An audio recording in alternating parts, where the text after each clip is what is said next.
할렐루야, 반갑습니다. 네.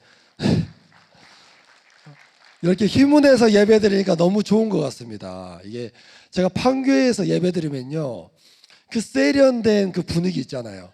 거기에 압도돼가지고 막 사투리 쓰면 돌 맞아 죽을 것 같은 그런 느낌이 들어서 너무나 지금 눌렸는데, 이 힘은 이 공간은 제가 어렸을 때 이제 비닐하우스 몰래 들어가서 거기서 불 펴놓고 놀고 그랬거든요. 창고 같은 데 들어가서 약간 그런 분위기가 나는 거예요.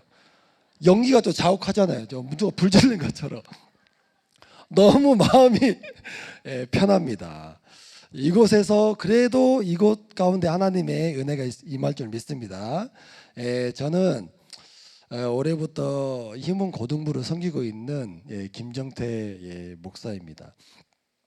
수련회 때 청소년부 수련회 때 저희가 이제 프로그램으로 한 프로그램을 진행을 했어요. CBS의 그 새롭게 하소서 아시죠? 그거를 패러디 해가지고 어떤 프로그램을 만들었냐? 더럽게 하소서. 더럽게 하소서를 만들었는데 제가 회의를 참석하지 못했거든요. 그날 갔다 와보니까 제가 더럽게 하소서 MC가 돼 있더라고요. 그래서 그 추접 더러운 프로그램을 제가 인도를 했습니다. 그래서 막 나눔하고 막 우리의 그 찌질한 얘기, 더러운 얘기들을 막 얘기하는데, 그래도 위로받았던 것은 나만 더러운 게 아니구나. 많은 위로를 받았어요. 그런데 몇 주 전에 이제 제가 길을 이제 지나가고 있었는데 한 중등부 아이가 저를 보면서 더러운 목사다 이러는 거예요. 이게 그거 들으니까 이제 고라니에 이어서 또 더러운 목사가 되는가라는 생각이 들었습니다. 저는 몰랐어요. 제가 목사 될 줄. 목사 될 줄 몰랐기 때문에 더럽게 살았죠. 내가 목사 될 줄 알았으면 저도 깨끗하게 살았을 거예요. 근데 제가 하나님의 말씀도 없고 하나님의 계명도 없고 하나님의 은혜도 없고 하나님 누군지도 몰랐기 때문에 제가 더러운 삶을 살 수밖에 없었던 거예요. 나의 원칙, 나의 계명만 한가득했기 때문에 하나님 앞에 죄를 짓고 살 수밖에 없었어요. 이렇게 하나님의 말씀이 내 삶에 있지 않으면, 하나님의 계명이 내 삶 가운데 있지 않으면 우리는 언제든지 예수님을 떠나서 더러운 삶을 살 수밖에 없어요. 그래서 저와 여러분은요, 하나님의 말씀이 내 삶의 가장 큰 계명이 되어야 할 줄 믿습니다. 그래서 그 하나님의 말씀이 내 삶의 가장 큰 계명이 되려면 어떻게 해야 되느냐? 첫 번째, 나만의 계명이 지워져야 합니다. 28절 함께 읽어보도록 하겠습니다. 서기관 중 한 사람이 그들이 변론하는 것을 듣고 예수께서 잘 대답하신 줄을 알고 나와 묻되 모든 계명 중에 첫째가 무엇이니까? 오늘 말씀 보니까 누가 등장합니까? 서기관이 등장합니다. 이 서기관은 율법을 연구하고 또 성경 필사도 하고 성경을 율법을 백성들한테 가르치는 그런 율법 교사였어요. 당대의 정말 엘리트 중에 엘리트였습니다. 그들이 하는 일이 항상 율법을 연구하고 율법을 묵상하기 때문에 하나님의 말씀을 얼마나 잘 알고 있겠습니까? 그들에게 하나님의 말씀은 부족함이 없었어요. 너무나 잘 알고 있었기 때문에. 근데 28절 말씀 보니까 서기관 중 한 사람이 바로 들었어요. 뭐를요? 예수님의 변론하는 것을 들었다는 거예요. 이 서기관이 예수님과 아무런 상관이 없는 것 같고 복음에 아무런 상관이 없는 것 같지만 예수님의 변론을 듣는 그 한 사람이 있었다는 거예요. 이처럼 우리 삶 가운데도 교회와는 전혀 상관이 없을 것 같고 구원과 전혀 상관이 없을 것 같은데 나의 말을 듣는 그 한 사람이 있어요. 나의 행동을, 나의 삶을 들여다보는 그 한 사람이 있다는 것을 우리는 알고 가야 합니다. 안 믿는 내 가족을 포함한 모든 세상 사람들은요, 우리의 신앙, 나의 믿음의 진정성에 대해서 관심이 없어요. 내가 얼마나 예수님을 잘 믿는지, 내가 얼마나 진실되게 예수님을 따르고 예수님의 말씀을 사랑하는지, 주님을 사랑하는지, 그 진정성에 대해 관심이 없어요. 왜요? 이 진정성이라는 것은 타인은 절대 알 수 없거든요. 그러면 그 세상 사람들은 무엇을 보고 우리를 보느냐? 우리가 하는 말을 통해서, 우리가 하는 행동을 통해서 저 사람이 정말 예수님을 믿는 사람인지 아니면 예수님을 대충 믿는 사람인지 판단을 합니다. 그래서 우리는 세상 가운데 잘 살아야 되는 거예요. 28절을 잘 보면 서기관이요 예수님께 질문을 하는데 뭘 보고 질문하시냐? 잘 대답하신 줄 알고 질문을 해요. 예수님의 대답이 시원찮았으면은 질문도 안 했을 거예요. 근데 예수님이 잘 질문하니까 물어보는 사람이 찾아오는 거예요. 그래서 우리가 세상에서 잘 살아내야 되는 거예요. 하나님의 말씀을 믿고 살고 누리면서 세상 사람들 앞에 잘 살아내야 되는 거예요. 예수님처럼 이렇게 잘 살아낼 때에 결정적인 순간 서기관이 와서 예수님께 질문하는 것처럼 나의 전도 대상자가, 안 믿는 내 가족이, 안 믿는 내 친척이, 직장 동료가 내게 와서 질문을 하게 됩니다. 그럴 때 우리는 나의 살아난 간증을 하면 돼요. 그렇기 때문에 우리는 이 세상 가운데서 정말 잘 살아내야 돼요. 안 믿는 내 가족 앞에 정말 잘 살아내야 됩니다. 요즘 이제 기독교인이라고 하지만 술, 담배 많이 하잖아요. 그렇죠? 저는 술 정말 많이 마셨어요. 이제 중학교 때부터 술을 참 많이 마셨던 것 같습니다. 아, 이게 놀랍군요. 우리 동네에서는 일반적인 상황이라. 중학교 때부터 소주 맥주를 괴짝으로 놓고 먹었어요. 고등학교 때는 이미 친구랑 둘이서 피트병 소주를 2개를 먹고 나서 학교를 가기도 했어요. 청년회 때에는 가장 많이 14일 연속으로 제가 날 새서 먹어봤거든요. 그러니까 이제 황달이 오더라고요. 숨 쉴 때마다 알코올 냄새가 오고 땀 흘리면 거기서 소주 냄새가 나요. 그래서 안 먹었어요, 더 이상. 그리고 가장 많이 먹었을 때가 친구랑 둘이서 소주를 45병까지 먹어봤어요. 저보다 더 많이 마셔본 사람도 있겠지. 유튜브 보니까 60병까지 먹은 사람이 있더라고요. 그거는 사람이 아니에요. 딱 저까지만 사람이고 그 이후로는 사람이 아니에요. 그렇게 많이 마셨어요. 혼술할 때도 시바스리가 그 하나 딱 까서 먹고 그렇게 마셨던 사람이. 그렇게 술을 좋아하고 술을 많이 마셨고 친구들에게 술을 가르쳤던 사람이에요. 근데 제가 예수님 믿고 나서 술을 끊었습니다. 왜 끊었냐면은 그 친구들이 저에게는 전도의 대상자들이기 때문이에요. 그 친구들이 근데 항상 얘기하는 건 뭐냐면 마셔라, 한 잔 마셔라. 내 친구도 목사 아들인데 마시더라. 어? 내 친구도 예수님 믿는데 마시더라. 너도 마셔라, 마셔라, 마셔라 하는 거예요. 절대 안 마셨어요. 절대 안 마셨어요. 끝까지 안 마셨어요. 그랬더니 그 친구들이 이제는 친구들 만날 때면 그냥 물을 따라줘요. 그냥 그 자리에 아예 안 가야 되는데 한 번씩 가면 물을 따라줘요. 도저히 안 먹으니까 친구들이 이제 사이다를 따라주더라고요. 그 사이다 먹고 취하게요, 안 취하게요? 사이다 먹고 취합니다. 그 2시간 동안 제가 사이다를 큰 거 2병을 먹었거든요. 그러니까요, 취해요, 이게 진짜로. 사이다 많이 먹지 마세요. 취해요. 그렇게 술을 절대로 안 먹었어요. 근데 친구들은 제가 술을 얼마나 좋은지 알잖아요.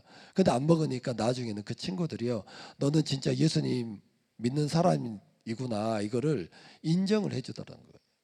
세상 사람들은요, 같이 즐기기 위해서 막 이렇게 유혹합니다. 그러나 뒤에서는요, 판단해요. 아, 진짜로 믿는지 가짜로 믿는지 판단해요. 그래서 친구들이 이제는 전화가 와요. 어떤 전화가 오냐? 자기 자녀 문제가 있을 때마다 저한테 전화를 해요. 이제는 제가 목사로 보이기 시작한 거예요. 그 술 끊었을 뿐인데.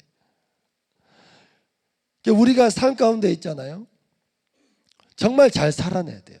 그래야 그 서기관처럼 나에게 다가오는 사람에게 해줄 말이 있는 거예요. 근데 내가 세상 사람들과 똑같이 살아버리잖아요. 그러면 그 말의 힘이 사라집니다. 서기관은요, 예수님 앞에 나와서 뭐라고 질문합니까? 모든 계명 중에 첫째가 무엇입니까? 모든 계명 중에 첫째가 무엇입니까? 당시 유대 사회에서는요, 10계명 외에도 613개나 되는 세부적인 율법 사항이 있었어요. 그래서 실천해야 되는 248개, 하지 말아야 되는 365개, 이거를 철저히 지키며 살아왔습니다. 이 중에 가장 큰 게 무엇이냐고 얘기하는 거예요. 이 서기관들은 율법을 연구했던 사람들이잖아요. 이렇게 촘촘한 이 규정들, 이걸 가지고 하나님을 찬양하고 예배하고 사랑하는 것이 아니라 이들은 이 촘촘한 규정들이 칼날이 되어서 다른 사람을 비판하고 판단하고 정죄하는 데 쓰였어요. 그들이 가지고 있는 성경의 지식이 오히려 사람들을 정죄하고 판단하는 데 쓰였습니다. 그리고 자기 자신들의 기득권을 지키는 견고한 성벽이 되었어요. 그렇게 성경 지식이 많이 안 하는데도 그 성경 지식으로 정죄하는 데 사용을 했다는 거예요. 여러분, 우리에게도 이런 모습이 있지 않습니까? 하나님보다, 하나님의 말씀보다 나의 원칙이 우선이 되는 것, 나의 원칙, 나의 기준, 나의 가치관, 나만의 계명이 있어요. 그리고 그 계명으로 내 주위 사람들을 판단하고 정죄합니다. 내가 죄인임을 알고 1만 달란트 탕감 받은 죄인인 것을 인정하며 가야 하는데, 하나님의 말씀보다 나의 계명이 더 위에 있고 더 먼저가 되니까, 더 크고 더 높으니까 여전히 그게 무너지지 않고 다른 사람들을 판단하고 정죄하고 비판하는 그런 삶을 우리가 살아갈 수 있어요. 그런데 이런 나만의 규칙, 나만의 이 고집스러운 이 원칙이 하나님 말씀 앞에 완전히 무너져야 비로소 하나님의 말씀이 내 삶의 가장 큰 계명으로 세워집니다. 나의 원칙과 나의 생각, 낮아져야 하는 나의 교만, 이 모든 것들이 완전히 깨어져야지 비로소 하나님의 말씀이 내 삶 가운데 가장 큰 계명이 되는 것이고, 그럴 때에야 나의 구원을 위해서 수고해 주는 내 옆 사람이 보이기 시작하는 거예요. 그전에는 그렇게 믿고 짜증나고 정죄가 되는데, 판단이 됐는데, 나의 계명이 무너지고 하나님의 계명이 세워지면 그렇게 미워했던 저 사람이, 상대가 나의 구원을 위해서 정말 많이 수고하고 있다는 것이 비로소 보이기 시작하는 거예요. 서기관에 이렇게 질문이 왔습니다. 가장 큰 계명이 무엇이냐고. 그랬을 때에 예수님께서 뭐라고 대답하시냐? 유대인들이 매일 아침 저녁으로 앙송하는 목숨처럼 여기는 쉐마 본문으로 대답하십니다. 29절 함께 보겠습니다. 예수께서 대답하시되 첫째는 이것이니 이스라엘아 들으라, 주 곧 우리 하나님은 유일한 주시라. 이게 쉐마 본문이에요. 신명기 6장 4절에서 9절 말씀의 4절이죠. 이스라엘아 들으라, 이스라엘아 들으라. 하나님께서 왜 이렇게 얘기해요? 이스라엘아 들으라. 안 들으니까요. 안 들으니까 들으라고 하는 거예요. 하나님의 말씀을 듣고 살아야 하는데, 우리는 하나님의 말씀 듣는 것보다 다른 들리는 게 너무 많아요.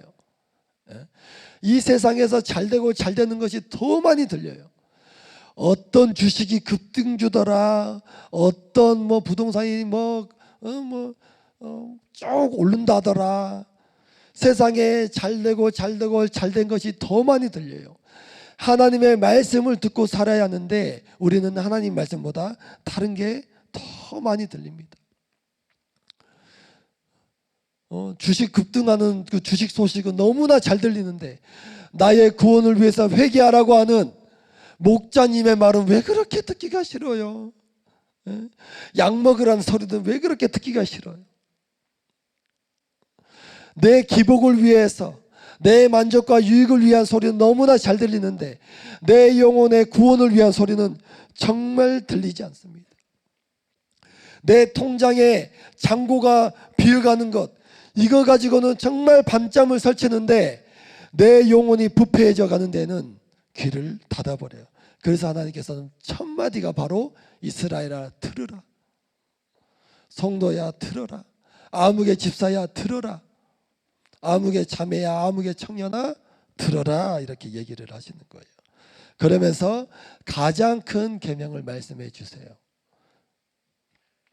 30절입니다. 함께 보겠습니다.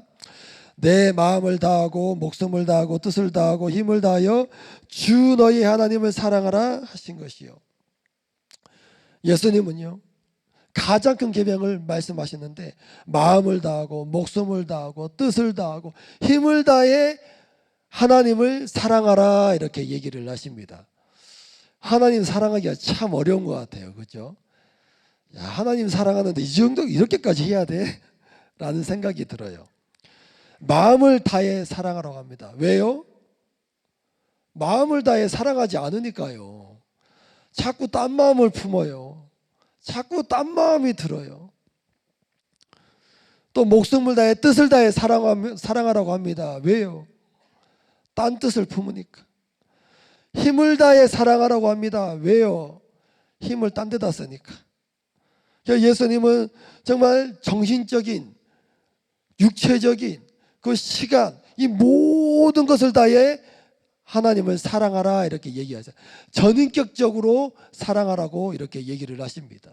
하나님은요 우리의 낳는 시간, 우리의 쓰고 남은 이 감정을 받는 분이 아니에요. 여러분들의 전인격적인 사랑을 받기를 원하시는 분이 하나님이세요. 여러분들의 뭐 일부분을 받는 걸 원하는 것이 아니라 여러분들의 전부를 받기를 원하십니다. 여러분들의 전체적인 사랑을 받기를 원하세요. 하나님을 사랑하는 것이 무엇일까요? 그럼 도대체 여러분 하나님 사랑하세요? 정말 하나님 사랑하세요? 그럼 우리 하나님 사랑하는 게 도대체 뭐예요? 하나님 사랑하는 게, 하나님을 사랑하는 것은요 하나님의 말씀을 내 마음판에 새기는 거예요. 신명기 6장 4절에 이스라엘에 들으라 이렇게 얘기하고 나서 신명기 6장 5절에 뭐라 얘기하냐면 오늘 내가 내게 명령하는 이 말씀을 너는 새겨라. 어디에요? 마음에 새겨라, 이렇게 얘기를 하세요. 마음에 새기는 거. 그리고 또 그 다음에 뭐라 얘기하시냐면 내 자녀에게 부지런히 가르쳐라. 길을 갈 때든지 집에 앉았을 때든지 누워있을 때든지 일어날 때든지 너는 부지런히 가르쳐라. 그리고 그것을 네 손목에 매어 표를 삼고 네 미간에 붙여서 기호를 삼아라, 이렇게 얘기를 하세요. 그리고 마지막 9절에 뭐라고 하세요? 내 집 문설주와 바깥문에 기록하라고 얘기하세요. 하나님을 사랑하라고, 하나님을 사랑하는 것은 뭐냐? 하나님의 말씀을 내 마음 가운데 새기는 거예요.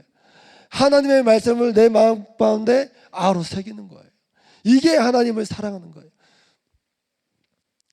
우리들 교회에서 항상 얘기합니다. 하나님의 말씀을 묵상하고 하나님의 말씀을 읽고 말씀대로 믿고 살고 누리고 너무나 지겹게 들었어요.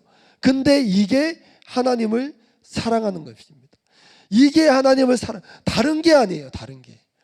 하나님의 말씀을 내 마음 가운데 새기고 그대로 살아가는 것이 바로 하나님을 사랑하는 것입니다. 여러분 하나님을 더욱더 사랑하기를 원하십니까? 하나님을 어떻게 사랑하는 거라고요? 말씀을 사랑하는 거예요. 이제 우리 뭐 신앙생활 하다 보면 이런 고민들을 많이 합니다. 하나님 만나고 싶은데 하나님을 못 만났어요. 하나님 정말 만나고 싶은데 왜 나는 하나님을 못 만날까요? 하나님 만나는 건 또 뭘까요, 여러분? 바로 말씀을 만나는 거예요. 여러분 사랑을 하고 여러분 신교제, 교제도 해보셨지 않습니까? 남자친구가 여자친구에게 카톡으로 자기야 사랑해 하면은 그게 사랑으로 느껴져요, 안 느껴져요? 느껴져요. 편지를 써서 사랑 고백하면 그 사랑이 느껴집니다. 편지 써서 구구절 펜팔해 보셨죠, 여러분? 공감대 형성이 안 됩니다, 지금.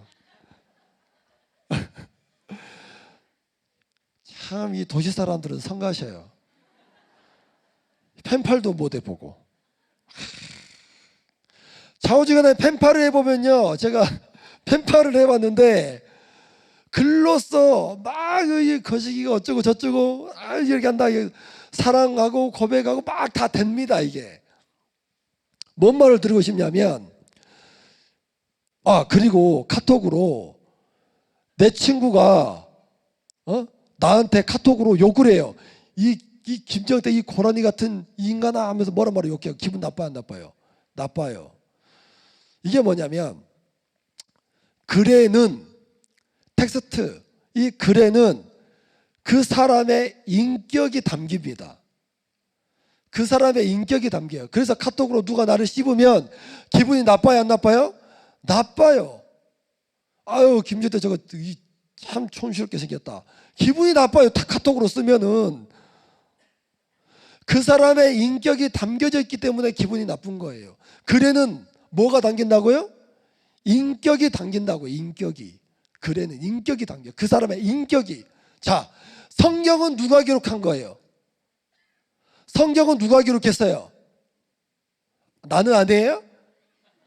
성경은 하나님이 기록하셨습니다. 믿으십니까? 하나님이 기록하셨기 때문에 성경에는 누구의 성품, 누구의 인격이 담겨 있어요? 하나님의 인격이 담겨져 있어요. 하나님의 마음이 담겨져 있어요. 하나님의 가치관이 담겨 있어요. 그래서 여러분, 하나님을 만난다는 거는요, 내가 기도할 때 사랑하는 아들아 으라 이거 들리는 게 아니에요. 내가 너를 사랑하고 너를 향한 놀라운 계획이 있단다. 이거를 바라지 마세요, 여러분. 이거를 바라지 마세요. 때로는 우리가 기도하다가 환상을 보기도 하고 음성도 듣기도 하고 그런 경우가 있습니다. 있어요. 근데 그거를 바라지 마세요. 왜냐? 저와 여러분은 성숙했기 때문에. 자, 유치한 아이들의 책일수록 글이 많아요, 그림이 많아요? 그림이 많아요. 책 비싼 거 막 15,000원짜리 사면은 그림은 있다만 글은 한 줄이에요. 거북이가 걸어가요. 딱 넘기면 대단한 내용이 있는 줄 알아. 딱 넘기면 토끼가 걸어가요. 또 넘기면 기린이 걸어가요. 또 넘기면 토끼와 거북이와 기린이 함께 걸어가요. 이게 책이에요. 이게 나도 쓰겠다.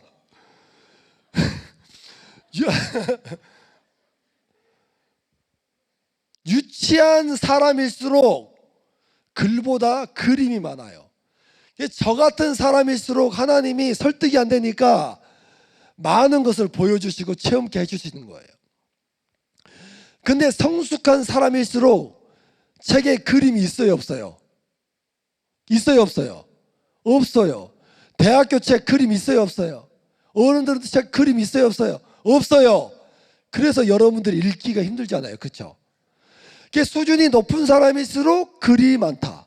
수준이 낮은 사람일수록 그림이 많다. 뭔 얘기하다 이 얘기했더라? 좌우지간에 하나님을 만난다는 것은 신비적인 그것이 아니라 하나님의 마음과 생각과 인격을 담아서 쓴 하나님의 말씀, 성경 말씀이에요. 그러니까 여러분들이 하나님을 막 만나고 싶다. 그건 뭐 하라고요? 큐티해라. 항상 뻔한 말이죠, 그렇죠? 근데 그 뻔한 말이 바로 하나님을 만나는 통로요 길이라는 거예요. 그래서 그 큐티에서 살아난 사람들이 이 자리에 앉아 있어요. 큐티에서 살아난 사람들이 이 자리에 앉아 있다고 다. 개 차반으로 살다가 큐티에서 살아난 사람들이 이 자리에 앉아 있어요. 그렇죠, 장로님? 저도 마찬가지예요. 하나님을 딴 데 가서 찾지 마세요. 어디서 찾으라고요? 말씀에서 찾으라고. 말씀에서 찾으세요.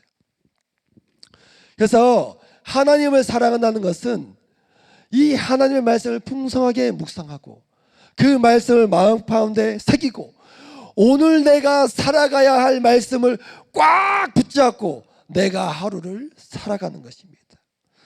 그리고 이 사랑은요, 반드시 수직적인 이 사랑, 하나님과 나의 수직적인 이 사랑은 반드시 수평적인 사랑, 이웃에게로 흘러갑니다. 31절 봅니다. 시작. 둘째는 이것이니 내 이웃을 내 자신과 같이 사랑하라 하신 것이라. 이보다 더 큰 계명이 없느니라. 네, 하나님을 사랑하면은 그 사랑이 이웃에게로 흘러갑니다. 여기서 이웃은요, 플레시온이라는 단어인데요, 내가 아는 그 이웃, 바로 내 옆집의 그 이웃이 아니라 인종이나 종교 이런 걸 다 뛰어넘어서 우리가 우연히 만난 사람까지 다 포함한 사람이에요. 내가 친해서 고른 그 친구, 내가 마음에 들어서 고른 친구, 이게 이웃이 아니라 우연히 만난 사람이든 필연적으로 만난 사람이든 모든 인간관계를 허락하신 그 사람들이 다 이웃이에요. 그 이웃을 사랑을 하라는 거예요. 여러분들의 이웃 잘 알고 계세요? 여러분 옆사람, 옆사람 봐보세요. 옆사람. 네, 내 이웃입니다. 내 이웃, 사랑해야 될 내 이웃. 그 이웃에게까지 우리가 사랑하면서 가야 돼요. 저희 집 이웃집, 저희 이웃집 아저씨는 항상 저만 보면 막걸리 한잔 하자고 해가지고 성가시켜. 이거 막걸리 한잔 합시다. 또 두드려. 나보라고 하면서 캠핑카 샀다고 막 자랑하고. 이거 막걸리 한잔 해야 되는데. 그 이웃에게 전도를 해야 돼. 제가 차마 전도를 못했어요. 왜요? 하도 많이 싸워가지고 제가 전도를 못했어요. 전도를. 근데 그들에게까지 나아가서 예수 그리스도의 사랑을 우리가 전해야 되는 거예요. 그래서 오늘 말씀은 뭐냐면, 첫째 되는 계명은 하나님을 사랑하면 그 사랑하는 만큼 자연적으로 이웃에 대한 사랑이 실천돼야 한다는 거예요. 그런데 내 배우자, 내 자녀, 내 직장 동료를 정죄하고 비판하고 판단하고 있다. 그것은 하나님의 사랑이 온전히 내 마음 가운데 새겨지지 않은 거예요. 그래서 하나님을 사랑한다는 것은 내 이웃의 사랑을 통해서 나타나 보이고 증명이 되는 거예요. 이것이 하나님의 사랑입니다. 1분 남은 거예요. 혹시?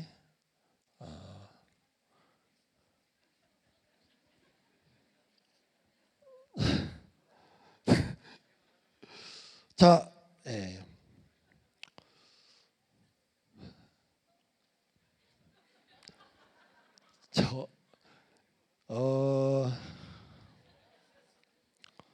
적용 질문 드리겠습니다. 내가 절대 양보 못하는 나만의 계명은 무엇입니까? 내 기준 때문에 정죄하고 미워하고 있는 내 이웃은 누구입니까? 나는 세상에 잘 되는 소식을 쫓아다닙니까? 아니면 공동체에서 나에게 해주는 아픈 겉면에 귀를 기울입니까?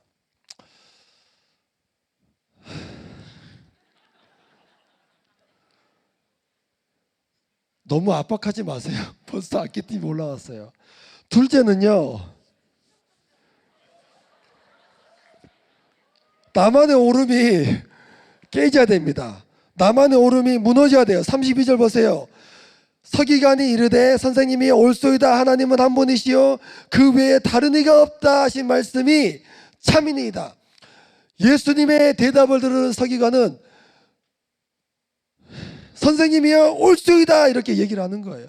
이게 아무것도 아닌 것 같지만 대단한 기적입니다. 왜요? 서기관들은요 대부분 바리새파에 속해 있고 산헤드린 공회에 속해 있었어요. 그래서 예수님을 싫어했어요. 그 종교적인 기득권, 자기들의 기득권을 위협하는 그 예수님이 너무나 싫었어요. 근데 그 예수님에게 당신이 옳습니다라고 얘기하는 거예요. 선생님 옳습니다. 물론 주여 옳습니다 이건 아니고 선생님 옳습니다 하지만 그 예수님 앞에 나와서 질문했을 때에 하나님의 말씀이 선포됐고 그 선포된 말씀으로 자기의 모든 가치관이 항복이 되는 거예요. 그래서 옳습니다라는 고백을 하게 되는 거예요. 우리가 왜 이웃을 사랑하지 못하고 정죄합니까? 왜 형제, 가족을, 배우자와 자녀를 사랑하지 못하고 정죄합니까? 결국 내가 옳다라는 것 때문에 내가 맞다, 내가 옳다, 내가 배우자보다 옳다, 내가 자녀보다 옳다, 이 나의 옳음이 무너지지 않기 때문에 그러는 겁니다. 제가 아내를 참 많이 정죄했었어요. 저는 된장국 끓일 때 멸치는 넣어서 끓이는 거를 참 좋아합니다. 근데 아내는 멸치를 항상 안 넣어요. 근데 그거를 멸치를 넣어달라고 15년을 넣어달라고 했어. 좀 나중에는 승질이 나요. 와, 내 나를 무시하나? 나를 무시하나? 된장 하나 딱 떠먹고 멸치 안 넣네? 그 아내는 까먹었다. 이 짓을 둘이 15년 동안 했어요. 누가 이상한 거예요? 15년 동안 멸치 넣으라는 사람이 비정상이에요. 15년 동안 까먹었는데 이게 비정상이에요. 얘 막 된장국 먹을 때마다 싸우는 거예요. 내가 멸치 넣으라 해서 안 넣지 마. 제발 멸치 좀 넣어라. 제발 멸치가 그렇게 아깝냐? 멸치 좀 넣어라. 멸치 좀. 그럼 당신이 끓여.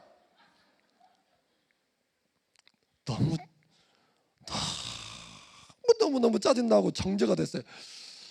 참 사람이 이상하다. 그 15년 동안 밥상머리에서 그렇게 싸웠다는 거예요. 진짜 아직도 막 죽었던 자가 다시 올라오는 것 같아. 죽었던 자가 살아나는 것 같아. 그 멸치만 생각하면. 저는 제가 옳다고 생각을 했어요. 항상. 그런데 우리 교회 와서 제가 보이고 저의 그 모습이 보이니까 내가 이 멸치를 얼마나 아내를 힘들게 했나 그게 깨달아지더라고요. 어느 날은 제가 얼마나 멸치에 그냥 스트레스를 받았는지 자고 있는데 꿈을 꿨어요. 밥 먹으려고 된장국이 딱 있더라고요. 된장국에서 멸치가 나오는 꿈을 꿨어요. 제가 꿈에서 된장국에서 멸치가 쑥 이렇게 나오더라고요. 그 잠에서 깨서 내가 정말 멸치에 집착하는구나. 그 정도로 심했어요. 근데 저의 이 정말 된장국에 무조건 멸치를 넣어야 된다. 이게 옳다라고 생각을 하니까 안 넣는 아내가 이상하다, 아프다, 참 이상하다, 이해 못하겠다. 이 생각하니까 항상 정죄하고 비판하고 판단하던 거예요. 근데 그게 깨지니까 이게 담임 목사님께서 뭐라고 그때 설교 말씀하셨냐면은 다른 사람을 바뀌려고 하는 것보다 내가 바뀌어버리는 게 더 빠르다고 하시는 거예요. 멸치를 포기했더니요, 엄청 빠르더라고요. 못한다고 15년 동안 그 난리를 했는지 모르겠어요. 좌우지간에 여러분 꼴보기 싫은데 옆에 있는 사람일지라도 그냥 내가 바뀌어버리면 돼요. 못한다고 15년 동안 그렇게 그냥 하지 마세요. 그냥 내가 바뀌어버리면 세상 편해요. 세상 편해. 세상 편해요. 내가 바뀌어버리면 돼요. 내가 바뀌어버리면 돼. 그렇습니다. 하나님보다 더 옳다고 여기는 나의 자아 때문에 내가 이게 정죄하면서 우리가 살아가요. 창세기 38장에 보면 누가 나오죠? 유다가 나옵니다. 유다가 나오는데 자신의 수치가 만천하에 드러나는 그 순간 다말 저것이 거짓말했다, 불로 태워 죽여라 이렇게 하지 않고 뭐라 했습니까? 그는 나보다 옳도다. 이 고백이 아무것도 아닌 것 같지만요, 이 한마디의 고백으로 인해 가지고 끊어질 것만 같았던 예수님의 구속사가 이어졌어요. 그는 나보다 옳도다, 이 한마디가 아무것도 아닌 것 같아요. 내 삶 가운데 적용한다고, 아이고 그러지 마시고 집사님 적용하세요, 남편에게 적용하세요, 아들에게 적용하세요 하면서 억질로 그래요 당신 나보다 옳습니다 이렇게 하잖아요. 그는 나보다 옳도다. 이 고백이 정말 아무것도 아닌 것 같고, 그 고백이 열매 없이 땅에 떨어지는 것 같아요. 아무 의미 없는 것 같아요. 근데 그 한마디의 고백이요, 예수님의 구속사를 이었던 것처럼 우리 가족의 구속사를 잊게 해주는 거예요. 그러니까 나만의 오름이 완전히 무너져야 우리 가족이 살고 내가 사는 거예요. 아멘.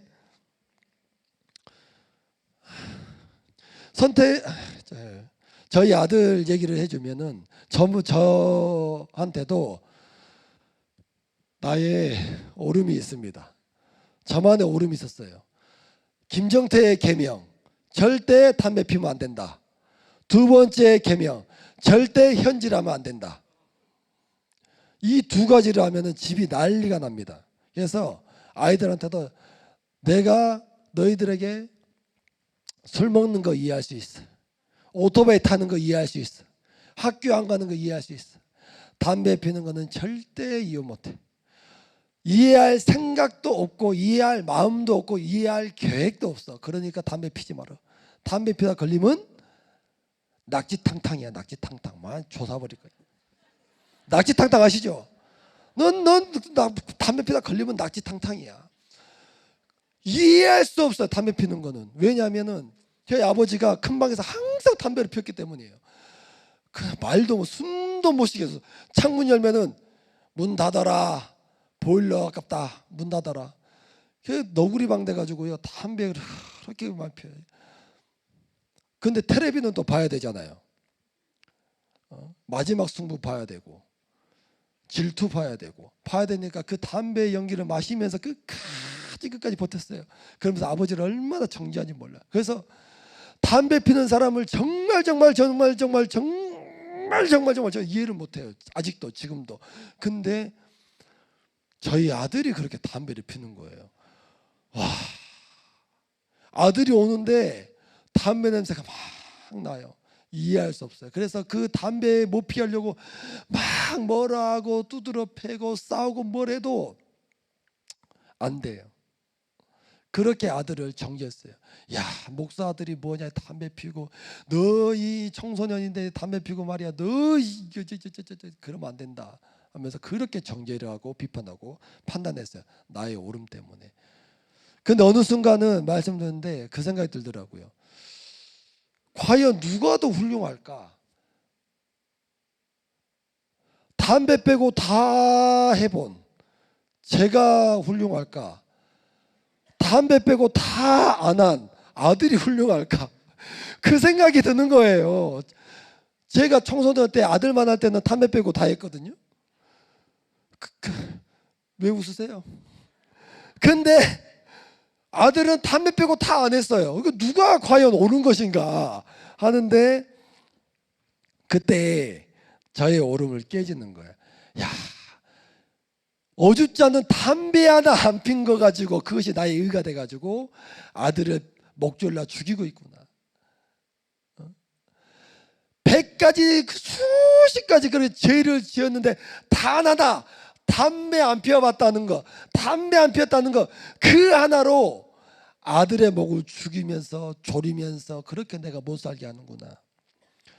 그게 깨달아져서 회개가 됐습니다. 나의 오름이 깨지는 그 순간, 그러니까 아들이 살아나던 거예요. 그것 때문에 얼마나 많이 싸웠는지 몰라요. 그 아들도 막 승질 나가지고 저한테 맞짱 뜨자고 하고, 혼내는데 막 맞짱 뜨자고 하는 거예요. 어디 감이야, 아버지한테 맞짱 뜨자고 하는 거예요. 그래서 승질 나가지고 저도 그래 가운데로 나와 했더니 아들이 잠깐만 내가 좀 더 크고 나서 그때 맞짱 뜨자. 근데 나의 오름이 딱 무너지니까 이제 아들이 담배 펴도 물론 가슴은 아프지만 넘어가 주더라고. 왜요? 보이기 시작하는 거예요. 저 아이가, 담배 피는 저 아이가 담배는 피지만 술은 마시지만 주일 되면 교회 간다는 거, 목장 간다는 거, 이게 보이는 거예요. 담배보다 더 소중한 예배 나오고 목장 나오고 주님을 만난다는 것이 그제서야 보이는 거예요. 나의 오름이 깨져야 나의 구원을 위해서 수고하는 내 지체가 보이기 시작합니다. 네, 적용 질문 드리겠습니다. 권면을 들었을 때 그건 목자님 생각이고요 라며 속으로 반발하지는 않았습니까? 내가 끝까지 항복하지 못하고 붙들고 있는 나의 오름은 무엇입니까? 지금 내 삶에 터진 고난 앞에서 주여 올소이다 인정이 되십니까? 좌쪽으로 우쪽으로 아주 압박이 너무 심합니다. 자, 마지막이에요. 하나님의 말씀이 내 삶의 가장 큰 계명이 되려면 셋째, 내 삶이 드려져야 되는 거예요. 내 삶이 드려져야 된다. 33절 함께 읽어보도록 하겠습니다. 시작. 또 마음을 다하고 지혜를 다하고 힘을 다하여 하나님을 사랑하라는 것과 또 이웃을 자기 자신과 같이 사랑하는 것이 전제로 드리는 모든 번제물과 기타 제물보다 나으니라. 하나님을 사랑하고 이웃을 사랑하는 것이 번제물을 드리는 것보다 더 낫다고요. 이스라엘 사람들에게 제사는요, 하나님께 나아가는 유일한 통로였어요. 절대적인 형식이었어요. 근데 그것보다 하나님을 사랑하는 것이 더 낫다라는 거예요. 종교적인 번제보다도요, 형식적인 번제보다도 하나님을 사랑하고 이웃을 사랑하는 것이 더 낫다. 그래서 하나님께서는 나의 무엇을, 여러분 하나님께 나의 무엇을 드리지 마시고요, 그냥 나를 드리세요. 나를. 어떤 거요? 내 자존심을 제물로 드리세요. 내 오름을 번제로 드리세요. 내 삶의 제사를 하나님께 드리시. 나의 오름을 십자가에 못 박히고 나의 자존심을 십자가에 못 박히고 다른 사람을 살리는 거예요. 사랑의 열매가 뭐예요? 달달한 거예요. 사랑은 달달합니까? 누가 노래 불러줘. 달고 달고 달리단 밤양갱 밤양갱 밤양갱 양갱이같이 죄송합니다. 제가 고장 났어요 지금. 사랑은 달달한 것이 아니에요 여러분. 사랑은 달달한 것이 아닙니다. 여러분 교제 다 해보셨죠? 내 여자친구 남자친구를 사랑하기 위해서 내가 얼마나 낮아지고 죽어주고 합니까 여러분. 정말 죽어줘야지만이 그 사랑이 유지가 돼요. 죽어줘야지 유지가 돼요. 사랑은 달달한 것이 아닙니다. 사랑은요 희생이에요. 죽어짐이에요. 로마서 5장 8절 보니까 우리가 아직 죄인되어 있을 때 그리스도께서 우리를 위하여 죽으심으로 하나님께서 우리에 대한 자기 사랑을 확증했다라고 말씀하세요. 확증했다. 사랑은 말로 달달한 게 아니고 십자가로 죽어짐으로 확증이 되는 겁니다. 그러니까 내가 하나님 사랑한다고 번제 드리는 것이 아니라 바로 내가 죽어져야 돼. 내가 죽어져야 돼. 내가 완전히 죽어져야 돼요. 제사 드리는 번제가 뭐예요? 짐승의 배가 딱 갈라지는 거 아니겠습니까? 번제를 드려야 돼요. 내가. 근데 우리는 내 옆에 있는 사람을 사랑할 수가 없어. 내 가치관이 너무나 강하기 때문에 뭔 말만 하면 논리적이지 않다, 합리적이지 않다, 이성적이지 않다, 쩍쩍쩍 갈라지는 소리예요. 쩍쩍쩍 갈라지는 소리 하지 말고 내가 갈라져야 돼요. 내가 완전히 예배 때 내 자아가 갈라져야 되고 내 자존심이 갈라져야 되고 내 이기심, 나의 오름이 완전히 갈라져야 돼요. 내 삶이 갈라져야 되는 거예요. 하나님은 나의 무엇을 받길 원하지 않고 갈라져버린 나를 받길 원하십니다. 오늘 이 시간 다른 사람을 비판하고 정죄하는 그 정죄함이 갈라지는 나를 받기를 원하세요.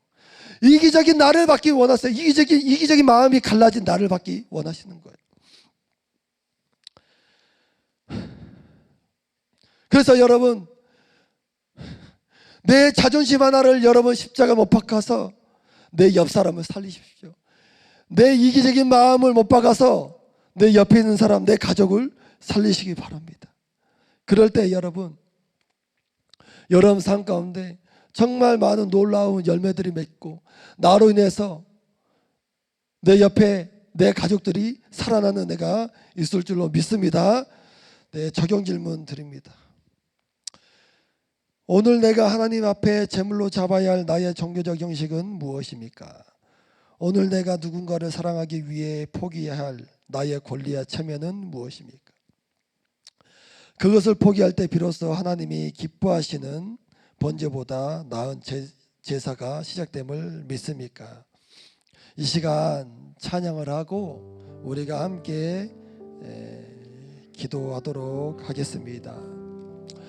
왜 우리가 하나님의 말씀과 계명을 가장 큰 계명으로 여기지 못하냐? 결국은 내가 내 삶의 주인이 되어 있기 때문이에요. 하나님이 나의 왕이 되고 하나님이 나의 주인이 되어야 되는데 내가 나의 주인이 되어서 내가 나를 스스로 섬기고 있기 때문에 나의 계명을 내려놓지 못해요. 하나님의 계명을 올려드리지 못합니다. 사랑과 은혜가 풍성하신 아버지 하나님, 참 감사합니다. 하나님 아버지, 정말 죄인된 우리를 살려주시고 구원해 주셨지만 우리 마음 가운데 하나님의 말씀보다 나의 계명이 먼저일 때가 참 많이 있습니다. 나의 의로움, 나의 옳음,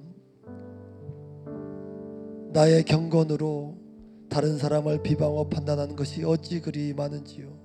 하나님 아버지, 용서하여 주시고 가장 큰 계명은 하나님을 사랑하고 이웃을 사랑하는 것이라 하셨는데 이 계명이 내 삶 가운데 가장 큰 계명이 될 수 있도록 나의 계명, 나의 옳음이 완전히 무너지고 내 삶이 하나님 앞에 태워지는 은혜가 있도록 주여 은혜를 더하여 주시옵소서. 그래야 내 마음을 다하고 목숨을 다하고 뜻을 다하고 힘을 다하여 주님을 사랑하고 공동체를 사랑하고 내 지체와 내 가족을 사랑할 수 있는 우리가 될 수 있도록 주여 도와주시옵소서. 우리는 사랑을 만들 수도 없고 지을 수도 없는 연약한 존재이오니 말씀 묵상 중에 하나님의 사랑이 내 삶 가운데 가득 채워지는 은혜가 있어서 하나님의 은혜로 섬기며 사랑하며 살아갈 수 있도록 주님 은혜를 더하여 주시옵소서.